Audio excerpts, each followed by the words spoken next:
गांव के एक गरीब गाय चरवाहे के घर में जन्मी सिंधुताई, जिनको जीवन ने ठुकराया था, उन्होंने अनगिनत को अपनाया था। साल 1948 में उनका जन्म होते ही लोगों ने कहा, हाय रे फिर बेटी, परंतु उनके पिता ने कभी भी भेदभाव नहीं किया। सिंधुताई पढ़ना चाहती थी, वे उड़ना चाहती थी, परंतु गरीबी इतनी कि उन्हें किताबें तक नसीब न हो।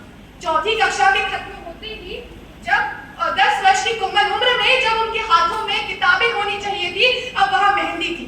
उनका विवाह एक 30 साल के आदमी से करा दिया गया। गरीबी, घरेलू हिंसा, ताने तो मानो उनकी जिंदगी का हिस्सा सा बन चुका था। 20 वर्ष की उम्र तक आते आते सिंधुताई ने 3 बच्चों को भी जन्म दे दिया। उनकी जिंदगी एक भयानक मोड़ तब लेती है जब 9 महीने की गर्भावस्था में झूठे आरोपों के चलते उनके पति ने उन्हें घर से बाहर निकाल दिया। मान्यवर रात का अंधेरा, चारों तरफ सिर्फ सन्नाटा और एक गाय के तबेले में बेहोशी की हालत में उन्होंने अपनी बेटी को जन्म दिया।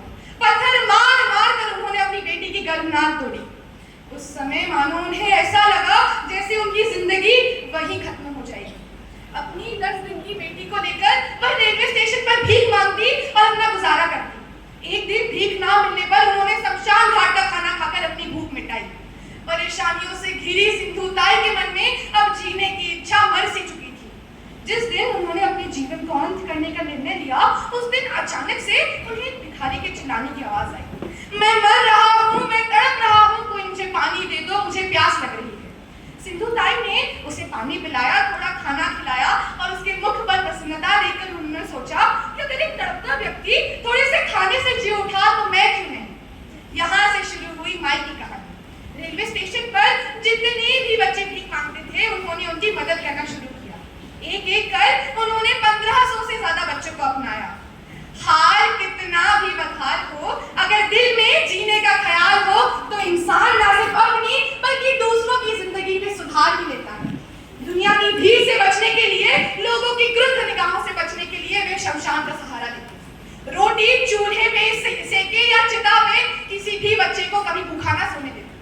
उन्होंने भीख के पैसे जमा करके अपना अनाथालय भी खोला। किसी बच्चे के साथ भेदभाव ना हो, इसलिए उन्होंने अपनी बेटी को भी एक एनजीओ के हवाले कर दिया। वह कहती थी कि अनाथ को केवल छत मत दो, उन्हें शिक्षा दो, उन्हें सम्मान दो। उनके बच्चे आज बड़े बड़े पदों पर अग्रसर हैं और हमेशा अपनी सफलता के पीछे सिंधुताई का हाथ बताते हैं। वो कहते हैं कि बंजर जमीन पर जैसे घर है तू, है खूबसूरत ये जहां अगर है तू, तेरे होने से है ये जमीन ये आसमां, तू है तो है घर है ये जहां। भारत ने उन्हें 700 से ज्यादा पुरस्कार दिए और 2021 में पद्मश्री से भी नवाजा। सिंधुताई हमारे लिए किसी फरिश्ते से कम नहीं थी।